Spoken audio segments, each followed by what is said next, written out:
Well, good afternoon, everyone. I'm Dennis Dees, an improvement advisor for the A3 Community Crisis Initiative. Thank you so much for joining us for this celebration event.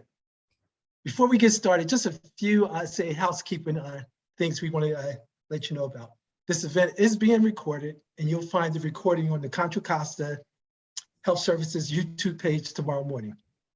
We are thrilled, excited. I could not be more excited or passionate about the opportunity to share the progress of A3, anyone, anywhere, anytime community crisis initiative.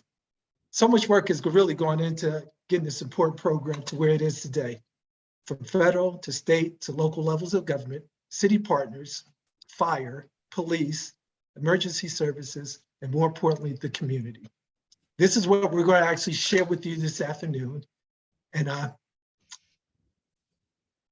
while we'll tell you where we've been, we're really very excited to let you know where we're going and how we're going to get there. And so it should be very exciting. And so without further ado, I would like to turn it over to Contra Costa County Supervisor, Candace Anderson, who has been a huge supporter and advocate in advancing behavioral health services in the county. Candace? Great, thank you so much. I am Candace Anderson, and I have spent the last 9.5 years serving on our Board of Supervisors. As most of us know, mental illness does not know socioeconomic, geographic, racial, religious, or cultural boundaries. It is in all of our communities. Most of us have a friend or a family member who suffers from a mental illness. And just as we would seek the very best medical care for them if they were suffering from cancer or another serious illness, all of us on the Board of Supervisors continue to work to remove stigma that sometimes is associated with seeking mental health treatment. Back in 2012, shortly after I joined the Board of Supervisors, I was approached by a constituent whose father, an adult son, had been bludgeoned to death in the Central Valley by a neighbor who was mentally ill and had cycled in and out of jails but refused treatment. She inspired me to work with our Board of Supervisors and our Mental Health Commission to implement Laura's Law in our county as a pilot program, which began in 2015. And then as a former prosecuting attorney, I've always had an interest in our criminal justice system and found it shocking how many people with a mental illness cycle through our jails rather than receiving the treatment they need. In 2015, we passed a resolution joining the National Stepping Up Initiative, committing to reduce the number of people with mental illnesses coming in and out of our jails.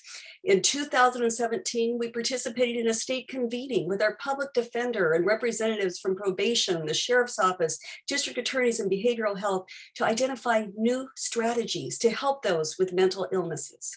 In 2018, we did something interesting called a sequential intercept mapping process, where our county departments identified how people with a mental illness interact with our county services.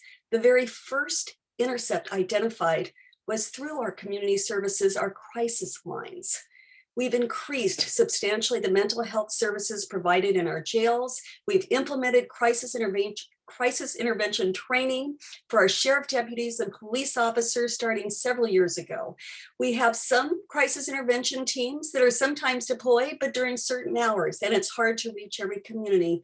And we also created back in 2015 mental health evaluation teams to assist the mentally ill and their families, especially following a mental health crisis. But we still needed more. We realized that sending a police officer to respond to every crisis situation is not what is needed. And when we saw the tragedy unfold in Walnut Creek with the death of Miles Hall in June of 2019, the Board of Supervisors requested that county help do more, do it a little bit faster. This became an urgent priority. And with the strong support of Walnut Creek City Council and then Mayor Luella Haskew, Supervisor Mitchoff and I brought to the Contra Costa Mayor's Conference an overview of the services that we were currently then providing. And the mayors and the city managers and members of the community enthusiastically embraced the concept of doing more. So over the last 2 years, we have seen our A3, our anyone, anytime, anyplace model evolve, with the Miles Hall call center being the critical hub. And through the extensive value stream mapping exercise participated in by so many different agencies and individuals in the community, we now have a very well thought out pilot program, and you get to learn more about it today. Thank you all for being here for this very important milestone where we are rolling out the progress we've made with our A3, anyone, anywhere, anytime, our community crisis initiative. Thank you so much, Supervisor Anderson. That was excellent. We really appreciate it. As we go on, we now would like to set intentions for this milestone event. Setting an intention is a commitment to a new way of living and being in which we aim to accomplish through A3. Here we have today, and it's a special pleasure, Veronica Shanago from the Native American Health Center, who she's a program manager, and she's also expecting. She's, I think, like almost 8 months. She was sharing yesterday. So please, Veronica, if you would mind sharing with us.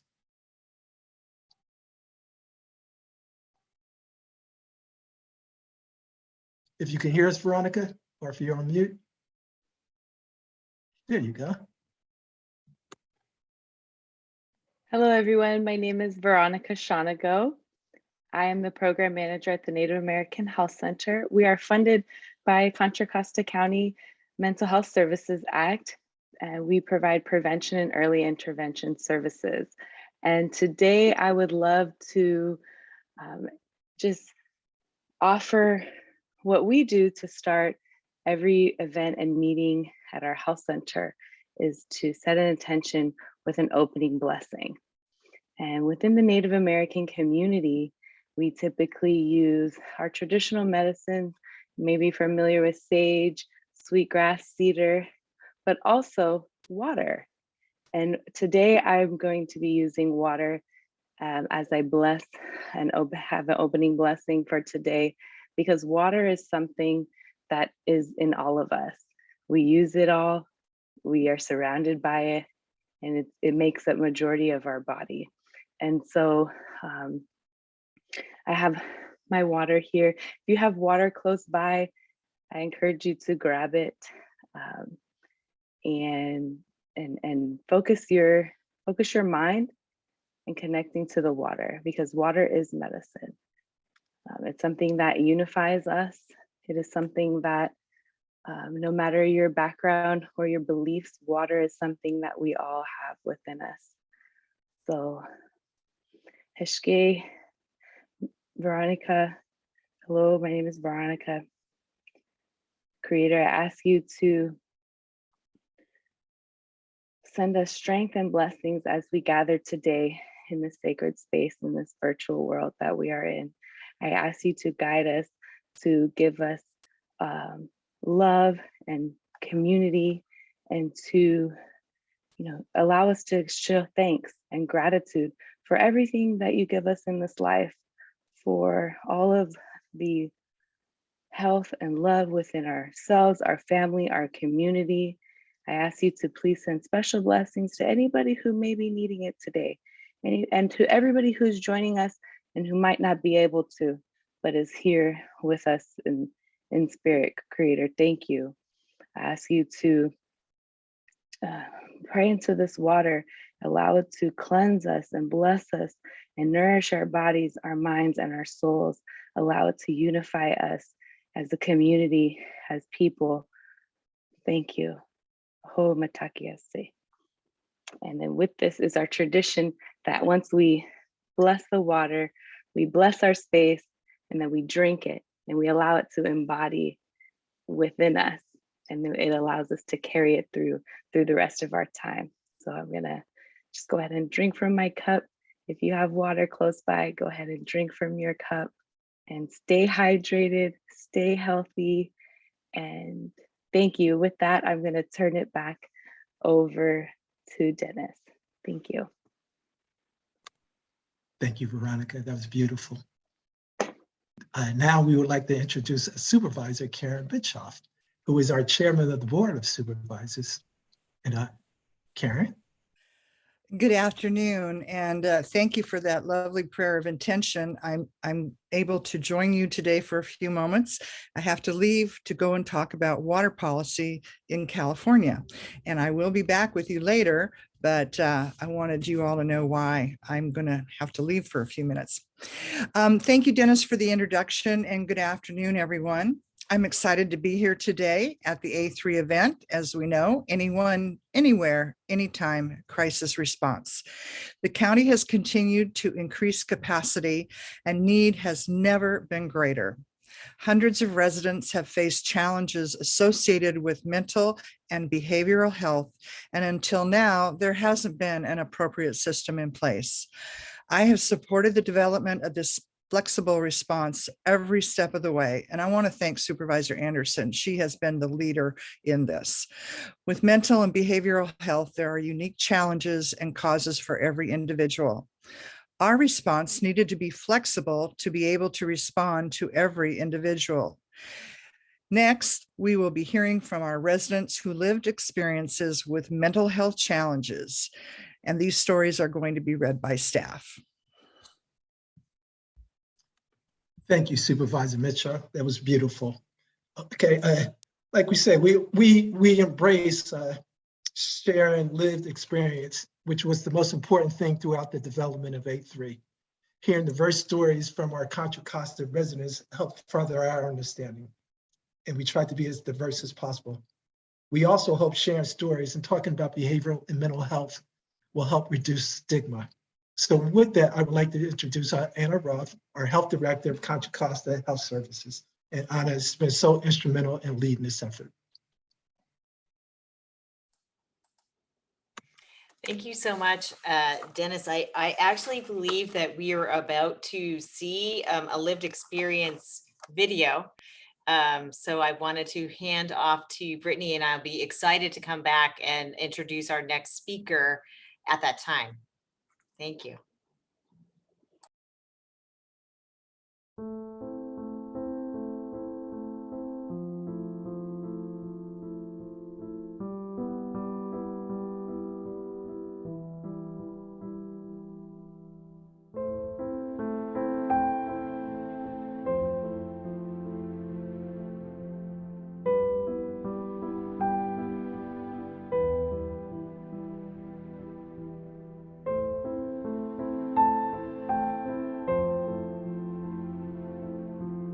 We have had 14 years of ups and downs. Our son's first involuntary hold was a suicide by cop type event. He was 16. I'm watching my daughter drown. I'm slowly trying to grab her hand as she continues drowning.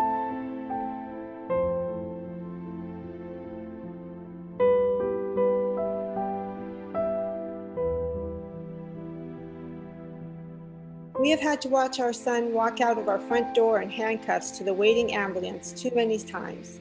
Rebecca spoke on behalf of her daughter. Had she not been locked down, she would not be with us today. I had to scream and yell so hard to get her the help she deserved. I shouldn't have had to work so hard. Kim shared with us that her son was put into Contra Costa jail for a year for mental illness, and no one was able to help him. Why are they there if they're not going to help? Some things need to change. It is a broken system.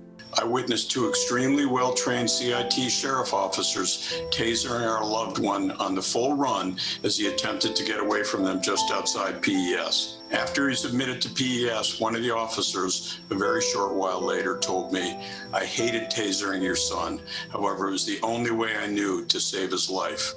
I knew he was right, because in his psychotic state that night, he likely would have been shot by non-CIT trained officers. I had a fear of calling 911 with my son being African American and being restrained in the past. How do we get quicker and better help for students and children? Tell me where I can bring my daughter and help me to understand how to communicate with my daughter when she is escalated.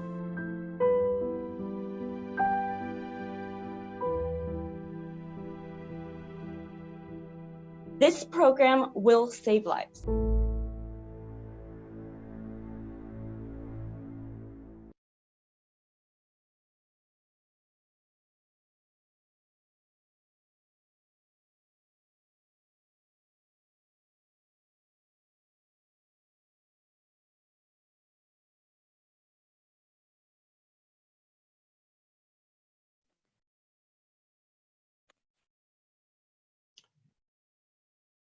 I would like to now turn it over to Director Anna Roth. Thank you so much, Dennis. And I want to join everyone. My name is Anna Roth, and I'm the Contra Costa County Health Director. And I am thrilled to be here today. I just want to acknowledge that right now, for those who can't see on there are nearly 280 people here today, which is, I think, a testament of kind of the experience that we've had this entire time that we've been designing this program. This initiative has really been designed in partnership with community across sectors, with leaders from across our county. I do want to acknowledge our entire Board of Supervisors is joining us today. They aren't all speaking, but they are all here, and many other local elected officials, as well as amazing community partners that we've had the opportunity to work with. From the outset in designing this initiative, we really we put the experience of those with lived experience and those in need in our community at the forefront. That was really the driving force behind the design. A3, anyone, anywhere, anytime, is really, it's not a program just to sort of address sort of crisis needs, but it's really aimed to transform the entire mental health care system and emergency response. Later, we're going to find out just how far reaching and how prevalent mental health needs are. You've heard some of our speakers talk about that. You're going to hear that more. And I think what you're going to see is the sheer scope and scale at which this design team has been working. Grounded in all of that has really been listening, collaboration, and inclusivity. So I just want to say that I've just been really so privileged to work with people from households, from living rooms, from neighborhoods, from CBOs to our all the different sectors that we've been in. We've had the great fortune to work with, as well as the local elected leaders. Our state leaders have been just amazing. And of course, our federal leaders, of which today I have the privilege to introduce a longtime partner, longtime leader in this space, really out there fighting every day for us, for each one of us here in Contra Costa County, Congressman Mark DeSagne. And before I turn over to him, and I know he's coming off camera now, I just want to say that one of the very first conversations that I had with Congressman DeSagne, as he sort of moved from his state position over to his federal position in Congress, I had the opportunity to go visit him in Washington. And the first thing he asked about was behavioral health. He's always really, he's been a champion. He is super knowledgeable. He's one I can reassure our whole entire community. Our member of Congress representing our community is one of the leaders in the nation on mental health. So I just want to say at the time, that I was so reassured that we had him there. I continue to be. He has also been fighting every step of the way to ensure that care remains. We're positioned to provide high quality care during this pandemic. And really, again, I can do a long list. I want to come back actually on my closing remarks, because I know Congressman DeSagne may have to drop off soon, but he has a very demonstrated history of leadership and a long list of committee participation and leadership in this space. Congressman DeSagne, your support has never faltered, and I'm just thrilled to hand off to you today. And thank you so much for joining us. It's such a privilege to have you here. Thank you. Thank you, Anna, for those kind words. And thank you to everyone who's participating in this and everyone who has put so much effort into this wonderful, really inspirational program. To all of the members of the Board of Supervisors, the county administration, and all the community, the city and community folks who are part of this. My journey in behavioral health is both private and public. I'm coming up to my 32nd anniversary of my dad's suicide. When my dad took his life, he was a retired judge. So from a perspective of that stature, took his life. And about a year later, I was elected to the Concord City Council. So both of these experiences have been part of my life for the last 32 years.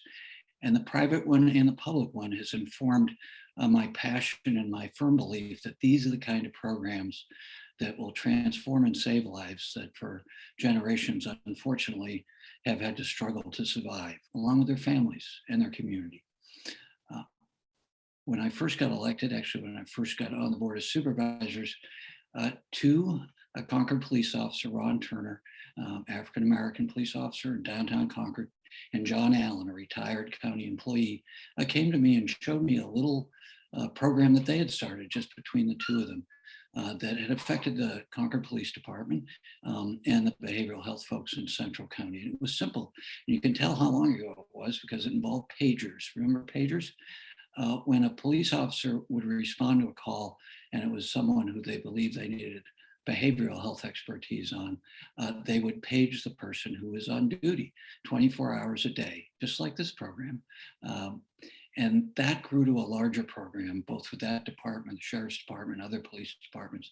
But it started with two individuals, a police officer and John Allen, who is affectionately referred to as St. John, talking to each other and collaborating. It's been a wonderful, wonderful experience watching this county show national leadership. My predecessor, Congressman George Miller, also felt strongly about these issues, and he and his wife, Cynthia Miller, who many years ago I served with on the Contra Costa County Mental Health Commission, sort of set a lot of this along with others. So I'm so grateful for the work you're doing here. It's inspiring. I was happy to get approval out of the House of Representatives in our appropriations bills for $2 million to this program. And very enthusiastic about that coming into fruition, back out of the Senate and get approved by President Biden, where it'll be a national model. And it is a national model, but I'm happy that we're contributing to it. And then lastly, I'm privileged to chair a subcommittee of jurisdiction under the Education and Labor Committee. The committee's name is Health, Employment, Labor, and Pensions. But I bring this up because our first hearing was a bipartisan hearing where we had members from around the country, Republicans and Democrats, talk about their commitment to behavioral health. And it was remarkable to me, in my experience, in my life journey, to hear people from all over the country from different political perspectives and ideology openly talk about their lived experience, and that the stigma that I had experienced early in my life has largely gone away. It's not gone away, but it's quite liberating. So thank you so much for asking me to participate. I'm in this for whatever I can do to support your efforts. And again, thank you to all of you, and Supervisor Anderson, thank you for your leadership, and Mitchoff and the rest of the board. Thank you. Thank you, Congressman DeSaulnier. And I just want to again say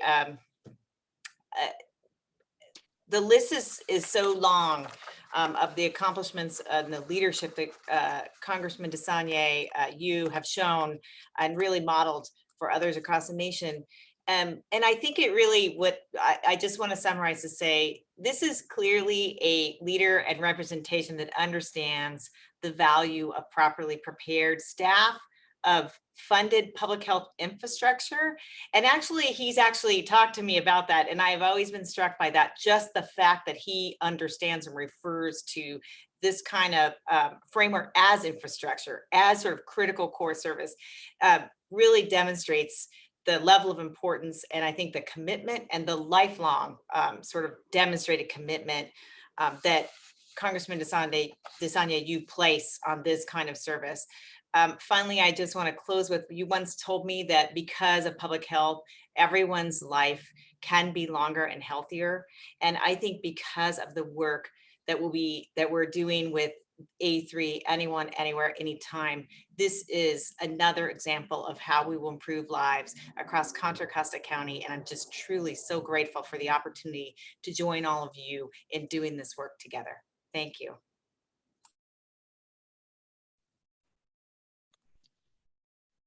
Thank you, Director Anna Roth and Congressman DeSaulnier. I really appreciate all your great support. It's awesome. Now I would like to introduce two people. One of them is not here today, Dr. Suzanne Tabano and Dr. Chad Pierce. Suzanne is the Behavioral Health Director. Chad is the Program Manager for this particular program. Unfortunately, Suzanne couldn't be here, but she's been so instrumental as well. And Chad's going to actually take us deeper into what some of the nuts and bolts are within the program, especially from the standpoint of where we've been and where we're going. So without further ado, Dr. Pierce, I'd like to turn it over to you, sir.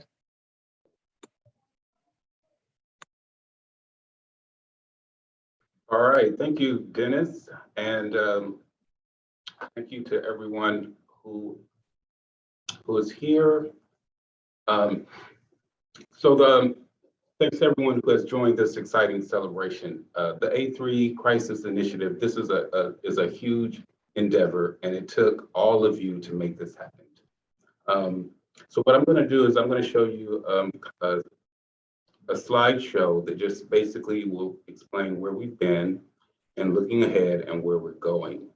So as a result of the many tragedies that have occurred related to the unmet behavioral health needs of many individuals, Contra Costa County, along with several organizations, cities, community stakeholders, folks with lived experience and their family members all came together to look at our current system.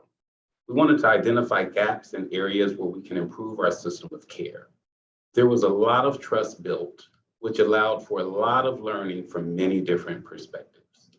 I have been with the county for several years and have never been a part of such a big multidisciplinary collaboration and partnership with such commitment and dedication. There were so many different perspectives and so much learning occurred. We started this design process in November of 2020, and I joined the team as a team lead. I am in awe and truly inspired. We were told to dream big, and that is exactly what we did. So if you can go back to just that prior slide. So we know that in behavioral health emergencies, the first responder often is law enforcement, and sometimes they don't have the skills, training, and knowledge to appropriately address this mental health crisis that impacts so many in Contra Costa. And so what happens is, instead of appropriate care, compassion, and support, far too often people during a mental health episode are stigmatized and criminalized, preventing them from getting the help they need when they need it. The suffering is just unacceptable. People are suffering, there's racism, there's stigma. This results in loss of life, criminalization, and incarceration. We really don't have a comprehensive system in place. So here's the need. So according to the National Institute for Mental Health, 1 in 5 adults are experiencing behavioral health challenges. 13% of all emergency medical service calls for mental health challenges, and this is the third most common call to emergency medical services. And then finally, involuntary psychiatric holds are commonplace, and they're not always the most appropriate intervention. Behavioral health is a prominent feature of health reform and will inevitably be a part of police reform. Okay, so take a look at this slide. So you see when someone faces a crisis, so if it's a fire, medical, or criminal issue, you call 911 and you expect to get immediate services. However, when that emergency is a behavioral health crisis, there is no appropriate, reliable, and comprehensive response system. Without clarity and a dedicated and funded response system, individuals and families experiencing a mental health or substance abuse crisis, they're left floundering in a system that, due to bias and stigma, fails to provide logical, consistent, and appropriate help. The needless suffering imposed by this broken and unjust system must be overhauled. We can no longer allow bias and stigma to segregate someone with behavioral health challenges as being somehow less deserving of help than the person whose house is on fire or suffering from a heart attack. We must address this enormous problem by firmly fixing behavioral health as the fourth arm of an emergency.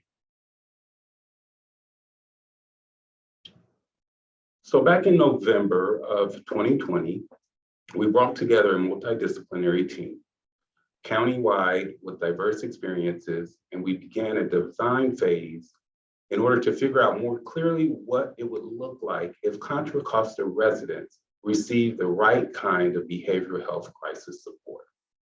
So the team consisted of those with lived experience, family members, law enforcement, fire and emergency medical responders, and behavioral health professionals, community-based organizations, improvement advisors, and last but not least, our very own mobile crisis response team members. When this team came together, we came up with this aim statement. Anyone in Contra Costa County can access timely and appropriate behavioral health crisis service anywhere, anytime. This approach is needed to make sure we end the tragic and unnecessary suffering of our families suffering with behavioral health needs. So now, this is our A3 model. So here's the beginning of the model. So we're developing a model that addresses the needed fourth arm of the emergency response. So in developing a caring approach that was culturally and clinically responsible, we looked at the key needs of anyone facing a behavioral health crisis. The bottom line is there's a need for help, someone to talk to, someone to respond, and a place to go. So let's look a little more deeper into the model. So we did research other models, including the SAMHSA best practices, crisis models out of Alameda County, the UK, San Francisco, and the CAHOOTS model. We took parts of various models and came up with this one. So then if you look to the left of the model, you can see the boxes showing a need for help, someone to talk to, someone to respond, and a place to go. Now, if you look at the top middle where it says crisis calls, it means that calls from individuals, families, law enforcement, businesses, community agencies can all arrive through these multiple pathways to get to the Community Crisis Hub. So the Miles Hall Community Crisis Hub is really the central piece of all of this. I'm going to say a little more about Miles Hall in a minute.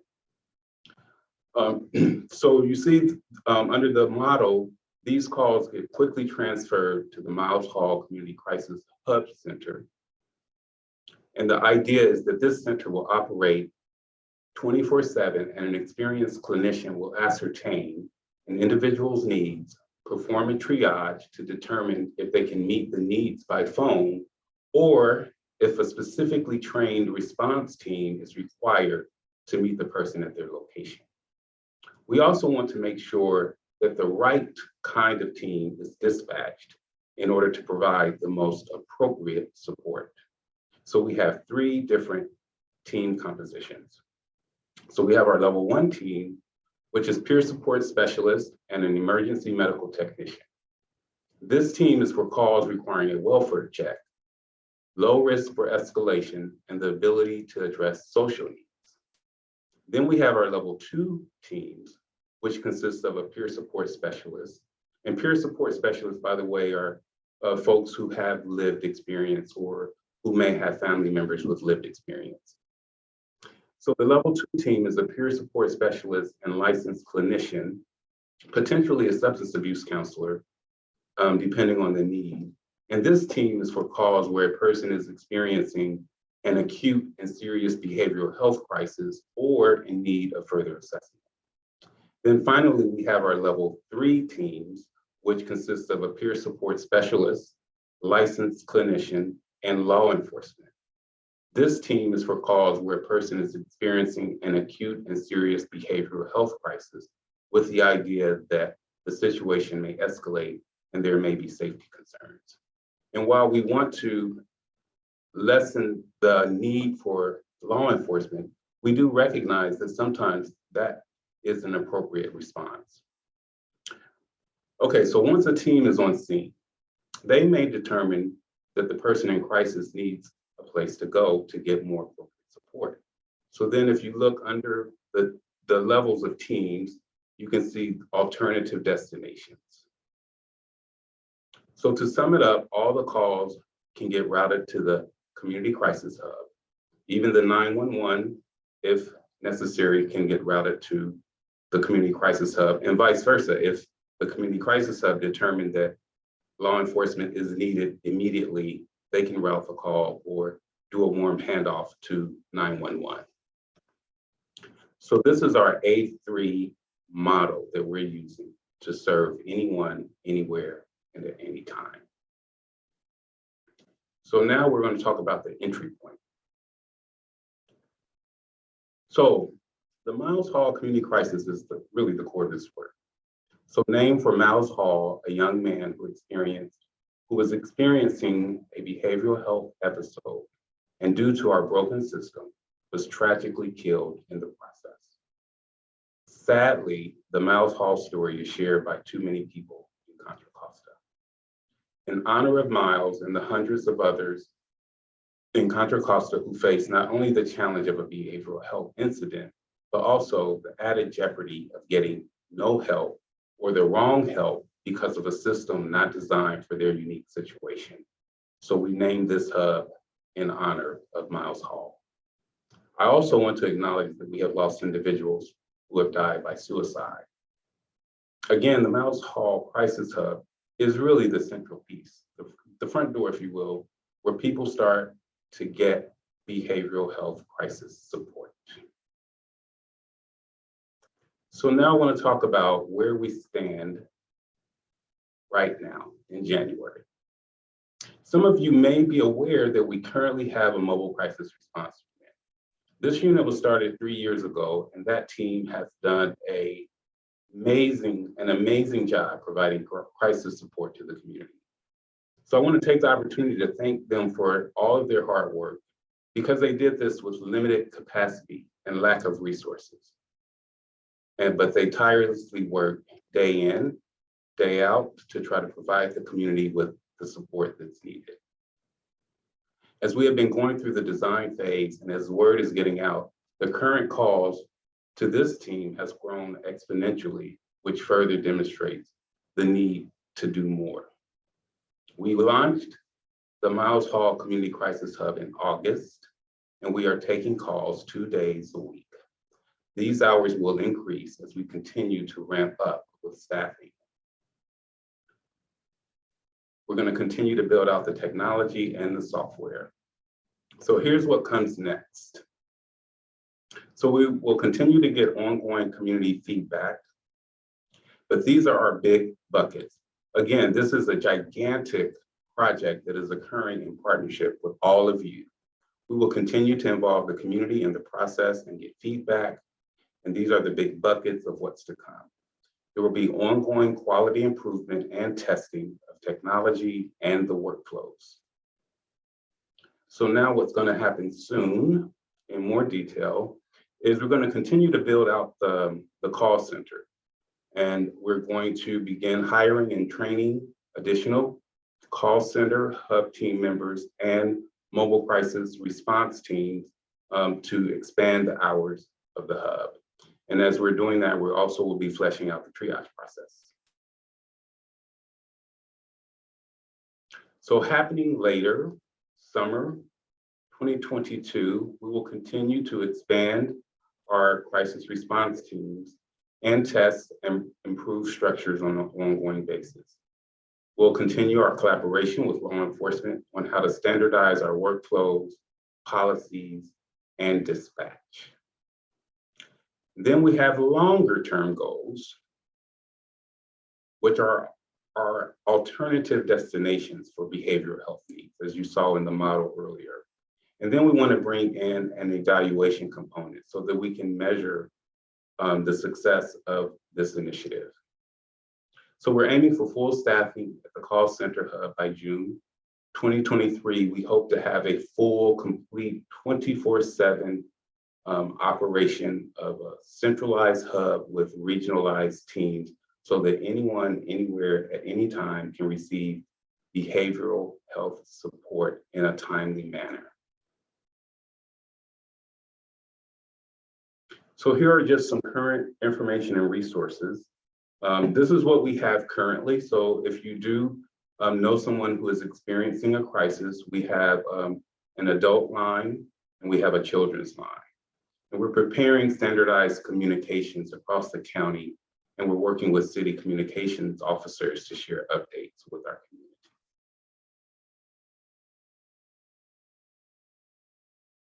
So we're excited to see the progress of A3. It's an innovative approach, and it's really based on the community's needs and vision. I mean, that's really the part that I'm so inspired by, is that it really is a ground up coming from the community in terms of what it should look like. So we have all folks involved from the top all the way to the front line and the community. So I think it makes for a very comprehensive approach. We're delivering a timely, flexible, culturally and clinically appropriate response. We're doing all of this because we're hoping to offer hope. I'd like to again acknowledge how we got here. It's thanks to the time, skill, leadership, and hard work our design team put into creating the A3 model. The design team is a multidisciplinary countywide team made up of local government, first responders, mental health advocates, those with lived experience, and families. So now I'd like to show a short video acknowledging the incredible work our design team accomplished.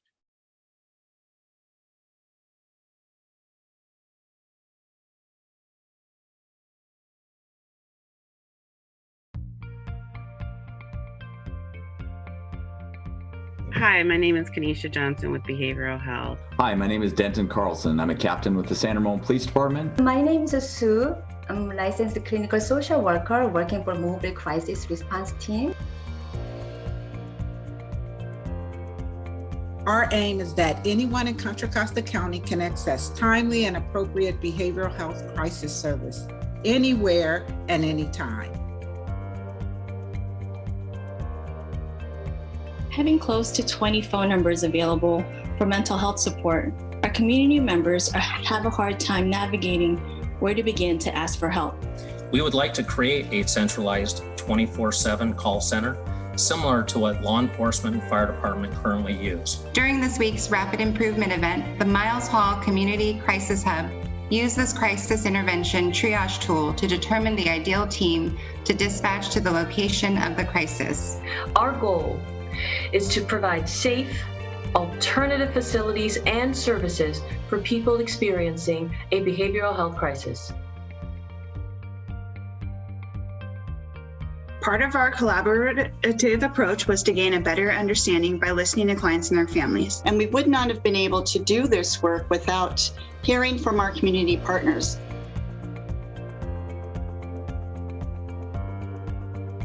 And to date, we are very proud of their work.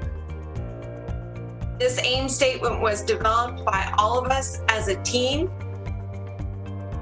Our team recognizes that our work is just beginning, and we have developed both short-term and longer-term aspirations.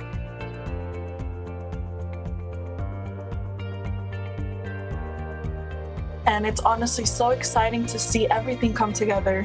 And soon enough, we'll be able to launch this new system and make a positive change within our communities.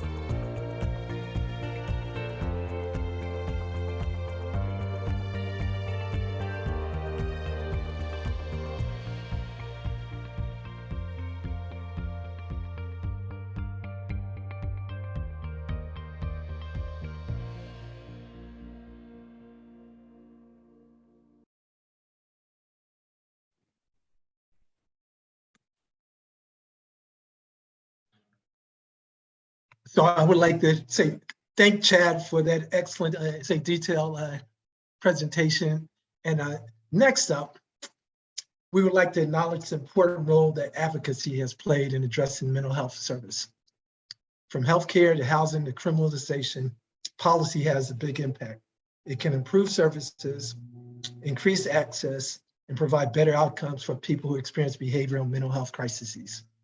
So what we have here is Assembly Member Rebecca Bauer-Cahan, Gigi Crowder, who you saw, she was actually in the movie right there. She's Executive Director of NAMI for Contra Costa. And we also have Ton Hall, who is Miles' mother from the Miles Hall Foundation, And all three of them have been just huge, huge supporters and advocates for addressing mental health needs in our county and expanding services. So let's turn it over to them to talk about the role advocacy has really played in moving this critical initiative.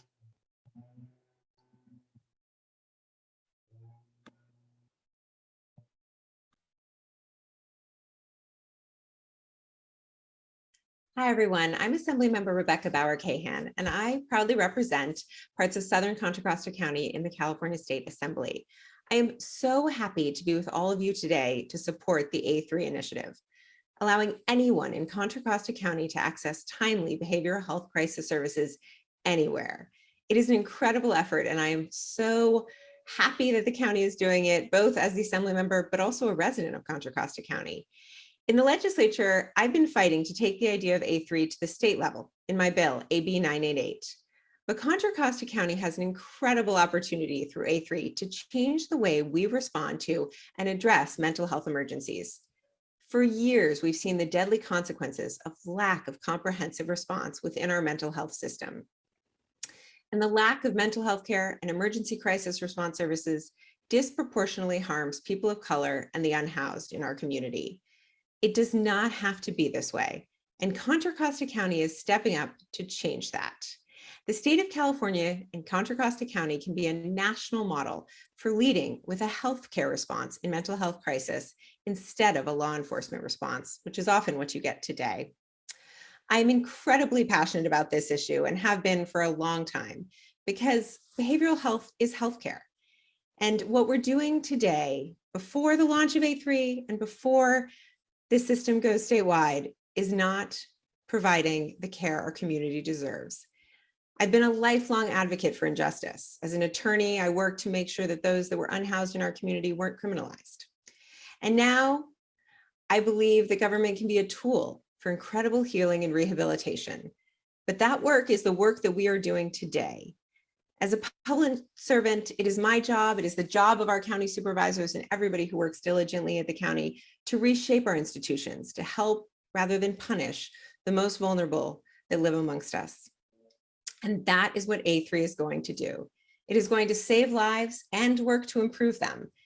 And what more should you ask of your government? But your advocacy is critical in developing programs like A3. It's the community that has made this work possible. It was Miles Hall's mother, Tawn, who brought this issue to me in my office. She is brave enough every time she steps up and speaks to tell Miles' story, to make sure that his memory is saving the lives of the young people who come after him. It is your continued advocacy that has kept this work at the forefront and ensured that we made it to this launch. And we need you to keep speaking up so we keep reshaping the way we work and the care we provide to make our community better. So thank you for helping to heal our community and save lives. Hi, my name is Tawn Hall, and I'm the loving mother of Miles Hall, who was shot and killed on June 2nd, 2019, while experiencing a mental health emergency. Miles was the kind of person you would want to know. He was extremely sweet, loving, kind, and Miles' death should have never happened. Miles had a mental illness, and he was shot and killed at 23 years old. We moved to Walnut Creek when Miles was 5 years old. He went through middle school here, elementary, high school. He was just a great kid. We started seeing challenges with his mental health when he graduated from high school, and he began thinking he was Jesus, and he started knocking on some of our neighbors' doors thinking he was Jesus and preaching to them. While we live in a white community, Miles is African American, we knew that there were dangers for him. I noticed that there were not really any resources unless you were a danger to yourself, danger to others, or gravely ill. And that was really the hardest time for our families because I couldn't get Miles help. I even partnered up with the police department in Walnut Creek to make sure that they understood who Miles was, who they knew who he was, and that they would come with compassionate care for him. Unfortunately, on June 2nd, 2019 is when Miles was in a mental health emergency. And I had actually called the day before to try to get Miles services. But unfortunately, like I said, he had to be a certain criteria and he didn't make that criteria. So the next day when Miles was in his mental health emergency, he was shot and killed. Right after this happened, our family went right into action. We created the Miles Hall Foundation. Our mission is to make sure that something like this never happens again. Miles should be here today, and his legacy will not be in vain. And we will continue to fight to make sure that there are better mental health options for other families. Hello, my name is Gigi Renee Crowder, and I typically will add the letters L.E. behind my name, which stands for lived experience. I'm a family member who have several loved ones who live with mental health challenges and have gotten both private and public health care. I'm so excited that I'm here in Contra Costa County and had an opportunity to participate in our design team as we look at a non-police response for those who are experiencing a mental health emergency. I got an opportunity to meet several other individuals who are just as passionate as I am about making sure that we really hold up our belief that we can do this using anyone. That means anyone from any ethnic and cultural background who may have specific language needs, any place, meaning any place in our county, which we know is very vast. We have some areas that are much highly populated, some that are urban. We have pretty much all that you could expect here in this county. And then anytime, which means that 24/7, they'd be available. And they have a very, we have a very robust approach to this work. It's not gonna be something that happens overnight, but I'm excited about the opportunity that we have so many people dedicated to making sure it happens and that it meets the needs of all individuals. So I'm, as you know, the executive director of NAMI Contra Costa County. And so I'm living now in a county that other NAMI affiliates would really like to be just as we are participating in such a robust effort. We know that when individuals are experiencing a mental health crisis, it's really important for them to get services by someone they can trust. And often that's someone who looks like them. So we get an opportunity to lift up something that will literally save lives for all in this county. And I'm so excited about it. Thank you so much for all the advocacy from Ton and Gigi and all of you in the county that have stepped up to get A3 up and running here in Contra Costa. Your partnership with all of us is what gets these things implemented and makes the change happen. The time is now for us to support those who are struggling with behavioral health issues and treat it as a healthcare concern, which is exactly what it is, not a law enforcement need. I will continue to fight on your behalf in the legislature to make California a better and more equal place for all. And I thank you for your continued partnership and advocacy for everybody here in Contra Costa County and everybody in California.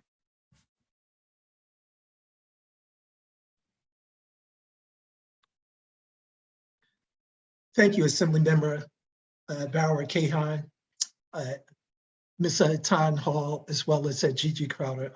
Thank you for bringing it home for us. It was just excellent, and it just is so personal and touching to me. Now, let's just go back to Director Anna Roth, and she's going to share a couple more words with us. Anna, if I can turn it over to you, ma'am. Thank you so much. I hope that you all sort of, like me, got to see the breadth of the work going on across our county.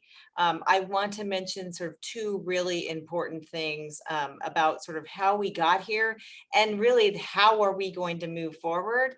And one of those things is our very own foundation, Contra Costa Regional Health Foundation, really has been a partner in really supporting the design process. It takes a lot of coordination, it takes investment, it takes bringing in expertise to really pull this kind of thing together. And Contra Costa Regional Health Foundation has been a strong supporter of this work. Finally, I want to add on to sort of all the different leadership that we've sort of seen on display here today.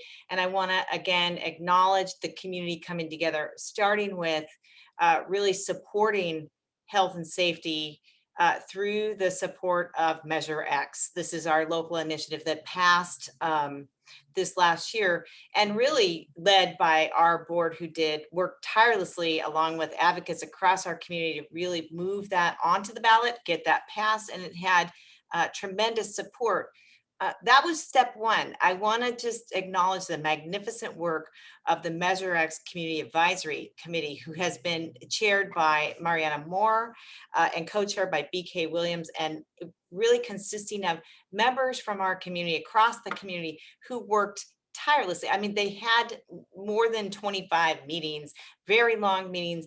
They spared nothing really to make sure every voice was heard, and really came out with strong vision, clarity, and support for this program. So I just want to acknowledge that leadership of both our elected board, but also our community at large, and really this Measure X advisory community advisory group that really worked tirelessly and has shown very strong leadership, strong support, and really made the investment going forward, made today possible. So I want to just again reflect and share gratitude for all of the work that everyone's done to come together.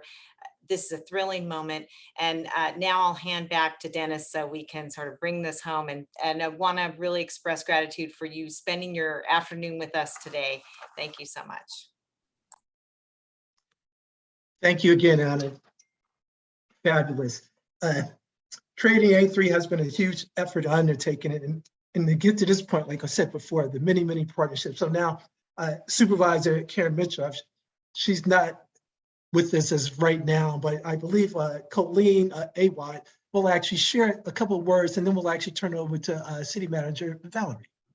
And so Colleen, thank you, ma'am. Hi, good afternoon, everyone. Supervisor Mitchell asked me to share kind of her closing remarks today. Since we embarked on this journey to develop a new crisis response program, we have stressed that the county cannot be successful alone. And we need additional support and resources to make this crisis response a success. I'd like to thank our partner cities for their commitment in these actions and the Public Managers Association.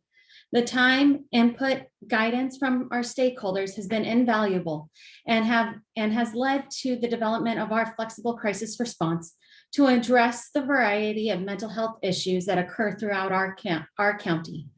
I would like to thank all of our community stakeholders and partners for your continued contributions to this important work.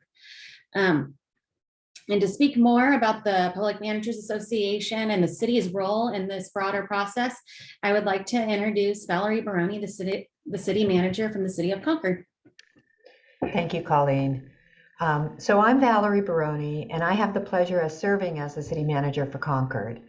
Concord as an organization, and I as its city manager, have been excited to be a part of this incredible partnership that's formed with the county, our community members with lived experiences, their families, as well as all of our medical, nonprofit, and other organizations that have been involved in doing the hard work to get us to where we're at. This effort, as was mentioned at the top of the hour, really stemmed from the mayors of the county and county leadership deciding to work together to find better solutions for emergency mental health response than were currently available. This was a big ask, and it was made just over a year ago. I'm one of 7 city managers from the county who were asked by our colleagues to work with the design teams and with the leadership from the county and the community on what was then called a community crisis initiative, and what we're now calling A3. The other city managers I want to acknowledge, I think they're all on the call, having looked at the attendees, who like me stepped up to work with the county on behalf of all the cities in the county, because we regularly communicate with all the cities in the county. But the other managers I want to acknowledge are Dan Buckshire from Walnut Creek, Garrett Evans from Pittsburgh, Nirup Srivastava from Lafayette, Matt Rodriguez from San Pablo, Joe Gorton from San Ramon, and then Ron Bernal, who recently retired but was the city manager from Antioch. We also many of our cities got their police departments involved, and the police departments and their staff stepped up in big ways to help on the design teams, scoping out solutions. We had representatives from the police departments of Walnut Creek, Lafayette, Pittsburgh, San Pablo, San Ramon, and Concord deeply involved, and our county sheriff's department. So everybody was coming together to look for new ways of achieving the goals that had been set out.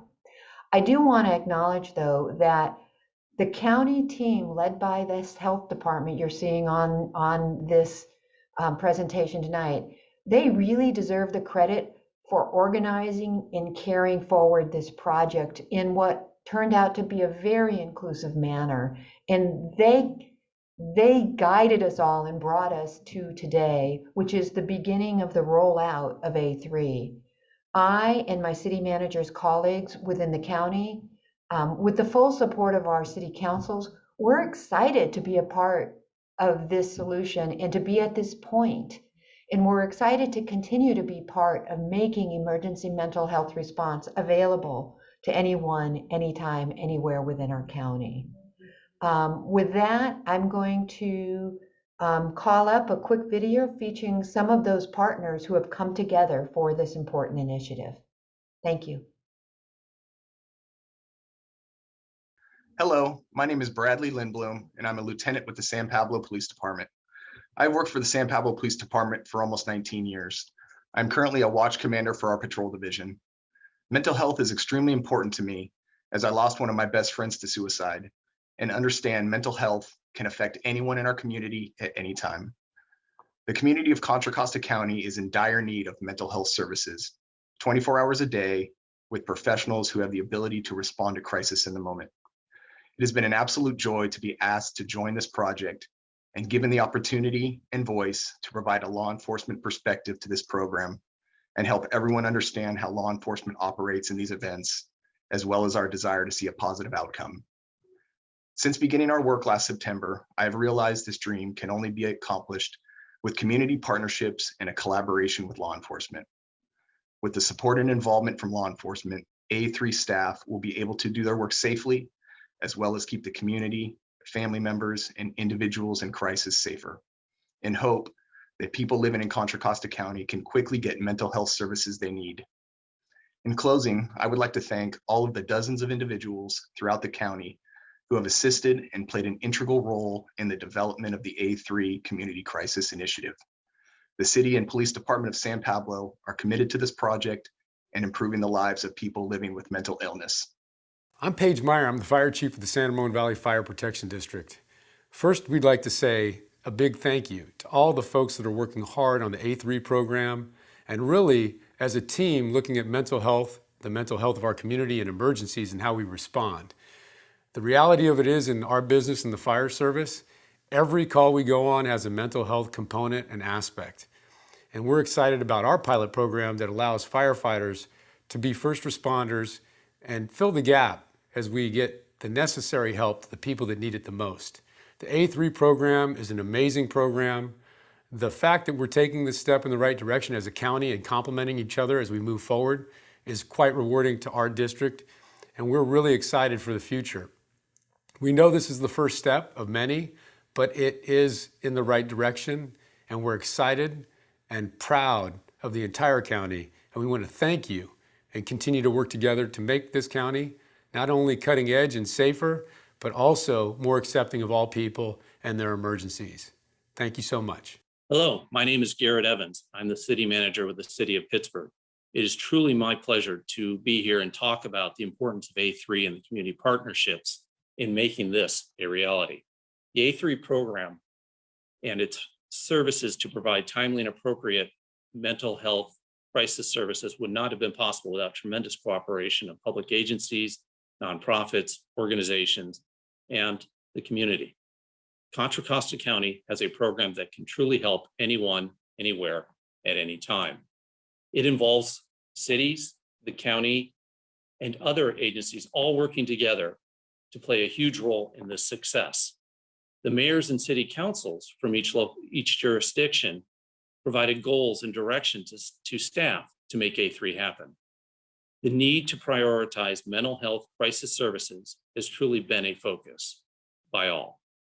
In Pittsburgh, we're very excited to see this provide more opportunities for those that may not have the services, the medications, the resources.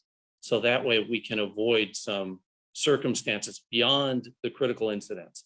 How do we make sure before something happens that there are resources for people, the community, to call and make sure that they can take care of those mental health challenges?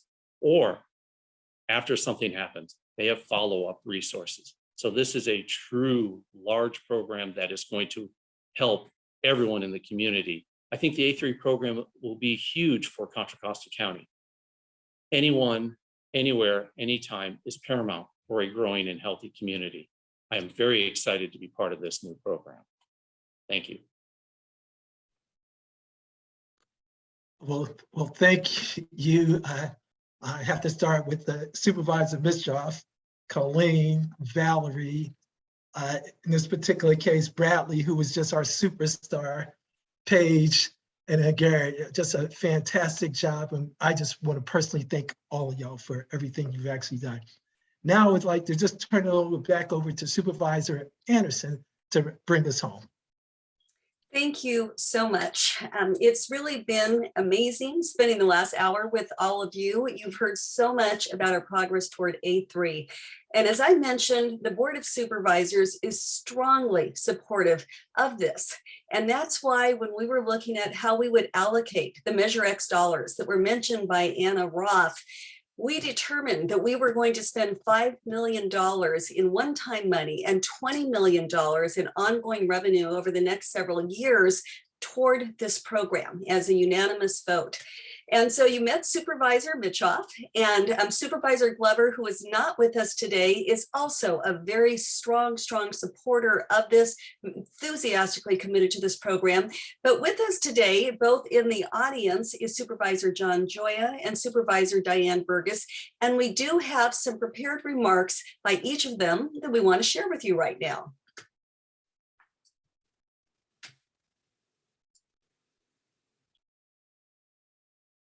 I'm Contra Costa County Supervisor John Joya from Richmond. I am so excited to see our Anyone, Anywhere, Anytime Mental Health Crisis Response Initiative being launched in January of 2022.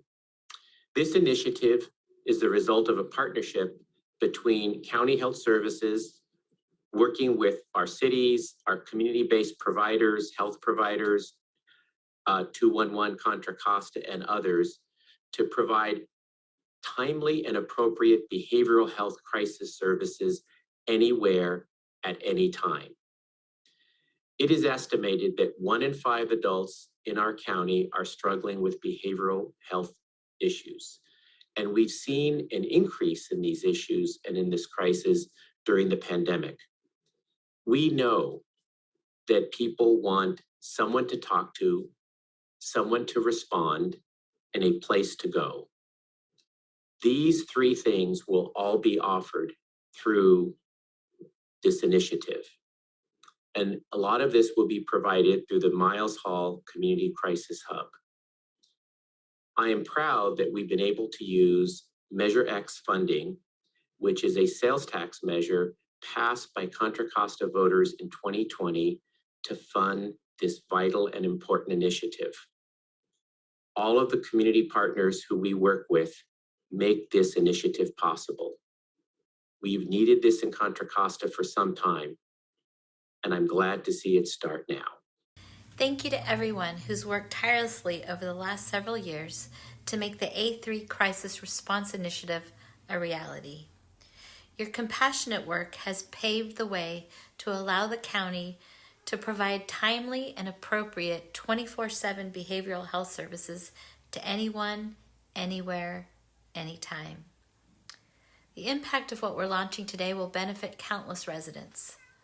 And addressing and destigmatizing mental health crisis and raising awareness for suicide prevention is and will always be a personal priority for me. As we celebrate the virtual kickoff today, I want to remind everyone that you're not alone. And if you or anyone you know is experiencing a mental health crisis, please call the National Suicide Prevention Line at 1-800-273-8255.